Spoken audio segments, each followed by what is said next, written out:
Yan guys, samahan nyo ako. Punta tayo ng Canigao Island. Samahan nyo ako ngayon. Woo!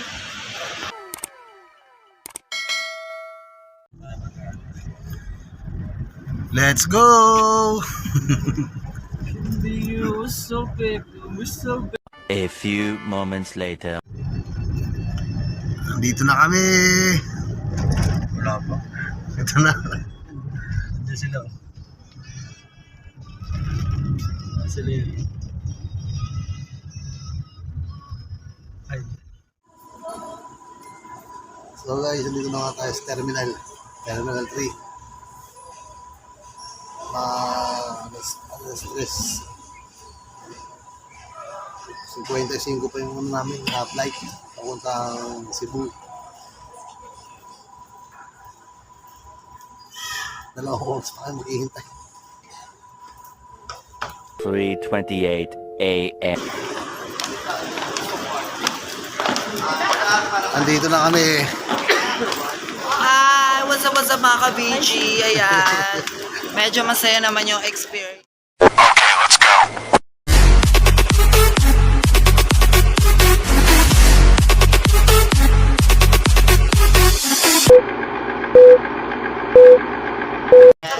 Okay, dito na kami. Pumunta kami ng pier. Pagkatapos ng pier, Alumpong. Punta mo lang, mabarko muna kami. Puntang Leyte. Sir Juan? Puta, para ako sandwich sa dalawang mag-google na to.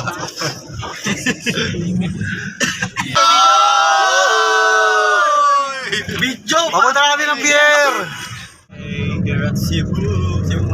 Biyahe na.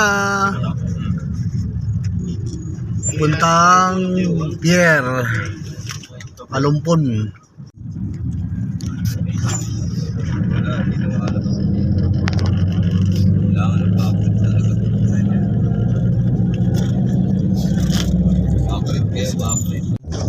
Alright.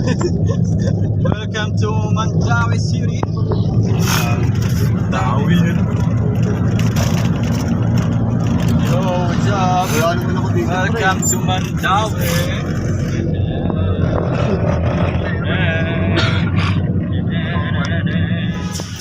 Oh, sasakay na tayo ng barko papuntang Palumpon. Let's go! Oops, waiting tayo. Waiting tayo sa barko. Medyo inaantok na ako. Nakakapagod ang biyahe. Kasama ko tulog na. Siyempre, paparelax muna tayo. Relax, relax. 1 hour later. Oo. Sasakay na kami sa barko. Ha? Ano?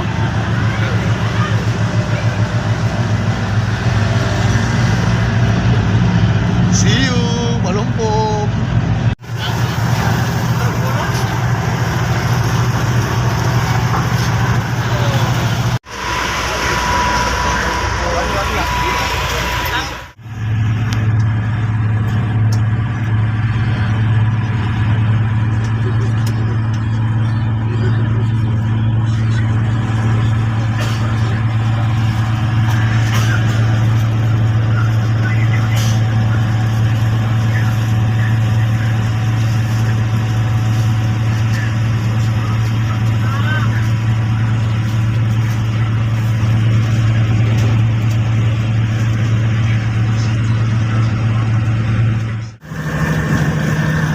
Dito na tayo sa Palumpon.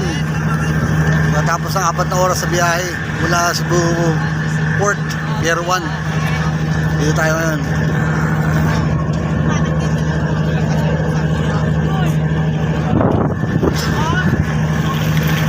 Tara na. Lalakad na tayo. Pabiyahe ulit ng bangka. Puerto lang din. At ito na nga guys. Nandito na tayo sa van, sa service. Pumunta ano? Vlogger yan? Saan yan? Saan yan? Palumpon. Palumpon. 2 hours Fresh service namin. Nabiyahe kami 2 oras.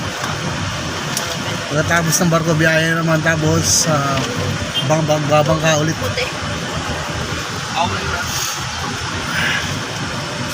Sabi ka na niya kay Sir Lars.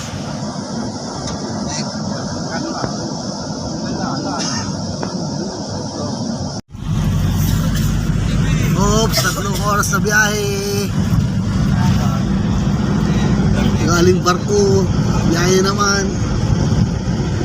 2 inches later. Video. Eto na, nakarating na nga kami. Ilang oras na biyahe. I'm here. We are here.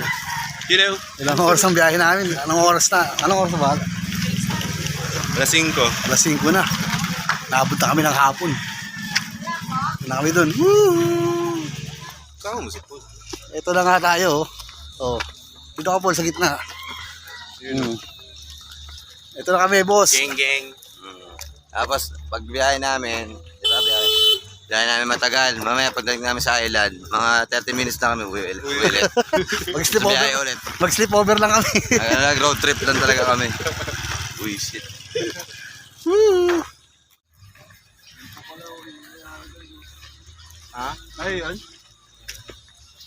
Ilan pala, ano lang yun eh.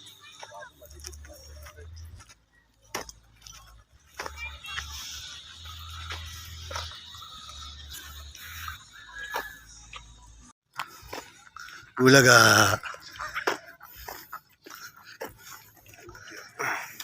Sakay na kami ng bangka.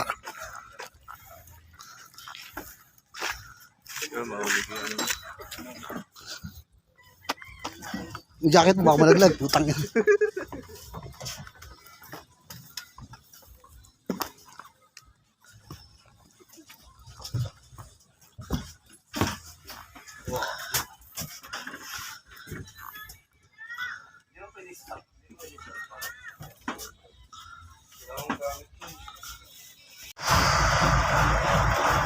Okay.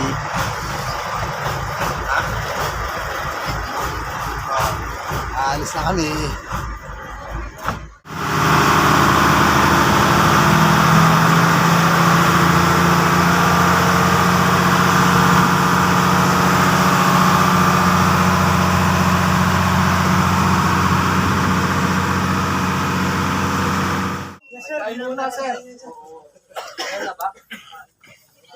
Hindi na kami, naabot kami ng gabi. Papapahinga muna ako. Bukas tayo magkita-kita siguro. Nakakapagod yung biyahe, napakalayo. Doon sila oh. Bukas na tayo magkwento mga sir. Naantok na ako.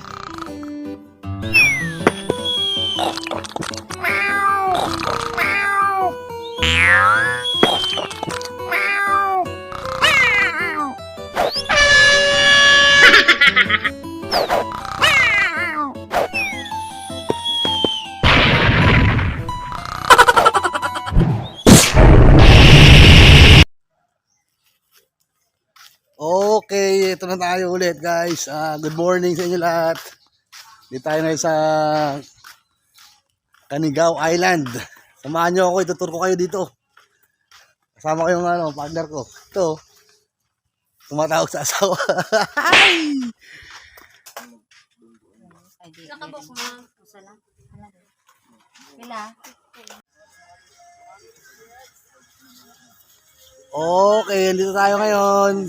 Canigao Island.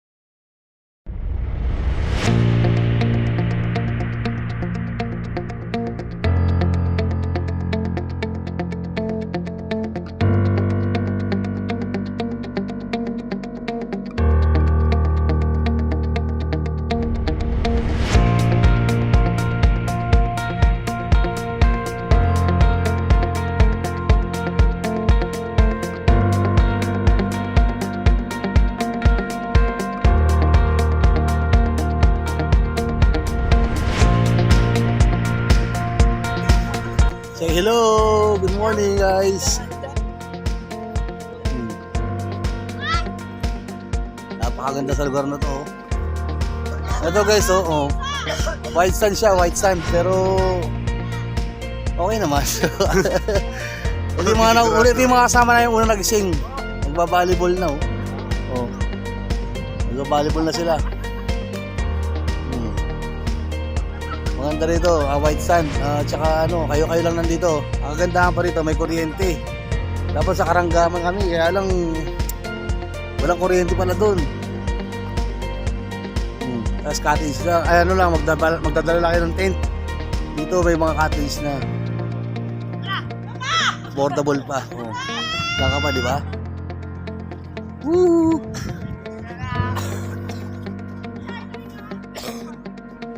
Seryoso itong kasama kayo.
Oh. Low tide ngayon dito ngayon mga sir. Bali konti yung makita yung tubig dito sa may bandang Pangpang kasi low tide. Mga alas 9 ng umaga, tumataas na yan. Sabi ng mga residente rito. May mga lupa dyan. Hindi nyo na makikita mamaya pag high tide na.